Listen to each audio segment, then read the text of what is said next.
Hi everyone, I'm Dr. Syed Mustafa Safavi, a cybersecurity researcher and academic with a focus on AI, system architecture, and digital security. I'm joined by Sarah Johnson, a tech entrepreneur and strategist working across emerging technologies. In this podcast series, we combine academic insight and real-world practice to explore critical topics in tech and innovation. Whether you're a student, professional, or enthusiast, you'll gain a balanced perspective grounded in both theory and application. Make sure to subscribe, follow, and join us on this journey as we unpack the future of technology, one episode at a time. Welcome, folks, to our deep dive session into computer architecture and operating systems. Today, we're exploring system buses, motherboards, and multiprocessors. So let's get right into it. Absolutely. There's so much to uncover. Each detail plays a key role in how our systems handle data and process tasks. Right. So at the core of it is the concept of a bus. Essentially, it's a shared communication link, meaning instead of separate circuits for every pair of devices, all components exchange information over these common pathways.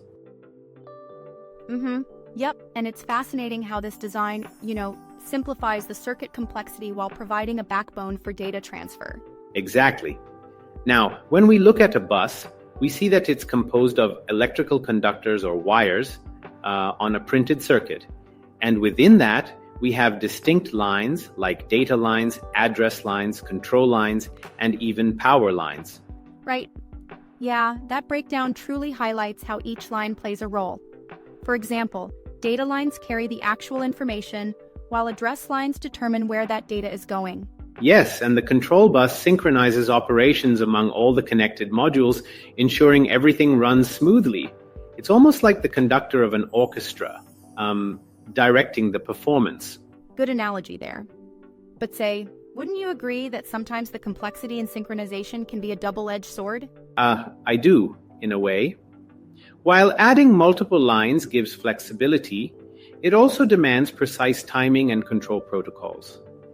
These protocols, as in bus protocol, define the specific meaning of each signal on the bus. I see your point. Exactly. Without a proper protocol, the communication could very well be a mess. Moving on, let's talk about bus topologies. Point-to-point and multi-point, like broadcast buses. Point-to-point buses connect a specific source to a specific destination, while multi-point buses send signals to several destinations, often requiring addressing signals. Right, and I guess a common example of a multi-point bus is like Ethernet, where signals are broadcast across the network. Yeah, exactly. And then there's the backplane, or the system bus, that connects the CPU with memory and I/O cards within the same physical package. This is where bridges or bus interface units come into play, ensuring that buses of different capacities and functionalities can communicate effectively. Absolutely. So speaking of buses, the lesson also lays out specific standards like PCI, AGP, and ISA. PCI, for instance, has evolved into several variants like PCI-X and PCIe that adapt to higher bandwidth needs. Right. And these standards are essential in systems because they provide reliable ways to connect additional hardware like adapters and graphics cards. For example, AGP was designed specifically for graphics to speed up rendering. Yes, that makes sense. It's interesting how ISA, despite being older, still pops up in some legacy systems. It's like comparing vintage cars to the latest models. Exactly. Though some might argue that the advancements in PCI and AGP have rendered ISA nearly obsolete, there's still educational value in understanding how these older systems influenced modern architectures. Certainly, understanding ISA gives you perspective on how technology evolved over time. Now, let's shift gears to motherboards. The lesson covers a range of form factors: AT, ATX, micro ATX, mini ITX, EATX, and even BTX. Each form factor was designed with a specific purpose. For instance, AT was popular in early desktop computers, while ATX brought enhanced power management and integrated I/O ports. Right? And then you have micro ATX and mini ITX for compact systems. People choosing these are really balancing space and capability, aren't they? Absolutely. And then there's EATX, which provides extra space and cooling options for high-end systems, often seen in servers or gaming rigs. It's like choosing the right tool for a specific job, but what about BTX? I know it was Intel's attempt to improve airflow, but didn't it struggle with adoption? Yes, that's a good point. BTX aimed to optimize cooling with a more efficient design, yet it never quite caught on in the mainstream market, probably because ATX was already well entrenched. That seems to be a recurring theme in technology. Innovation sometimes loses out to established standards. Precisely. Now, let's dive into component connections.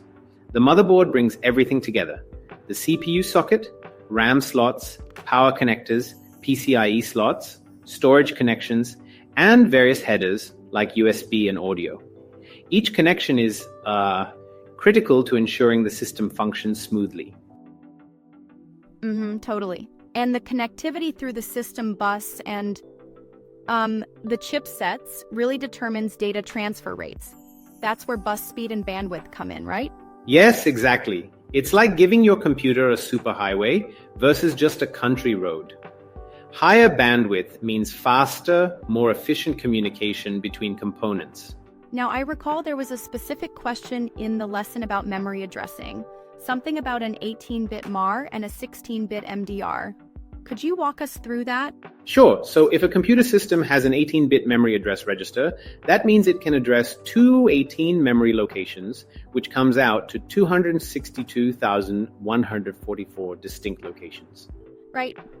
And if every memory location holds 16 bits, or 2 bytes of data, then the total addressable memory would be 262,144 times 2 bytes, which gives us 524,288 bytes. That's clear. And if we convert that into kilobytes, that's about 512 KB, isn't it? Exactly right. Though the calculation even breaks it down to 4,194,304 bits in total, when you look at it from a bit perspective. That level of detail really shows how every bit counts in computer architecture. Absolutely. Now, let's transition to a topic that is increasingly important: multiprocessors and parallel architectures.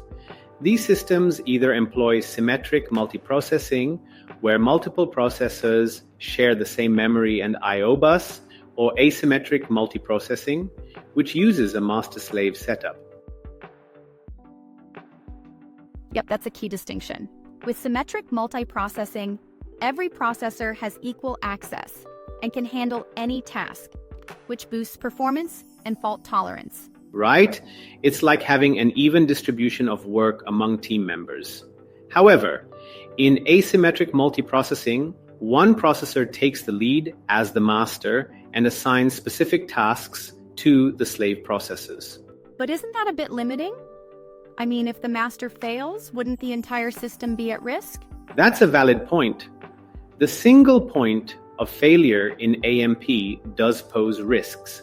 It simplifies certain tasks and is effective for dedicated functions in embedded systems, but scalability becomes an issue. And coming to parallel architectures, the lesson distinguishes between data parallelism and task parallelism. Data parallelism processes data simultaneously across multiple processors, while task parallelism splits different tasks across processors, right? Yes, absolutely.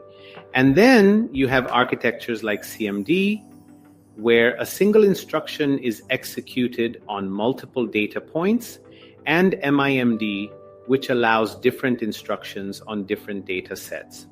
This is core to how modern high-performance computing systems are structured. It truly is. And modern CPUs, like Intel Xeon and AMD EPYC series, leverage multi-core designs, hyper-threading, and advanced cache hierarchies to maximize these benefits across data centers and cloud computing infrastructures. Exactly. Each of these elements, from the basic bus structure to advanced multiprocessor systems, together build the intricate tapestry of modern computing, ensuring not just performance, but also efficiency and scalability. And what a journey it has been, unpacking it all today. It's amazing how even the smallest bus line can have such an impact on overall system performance.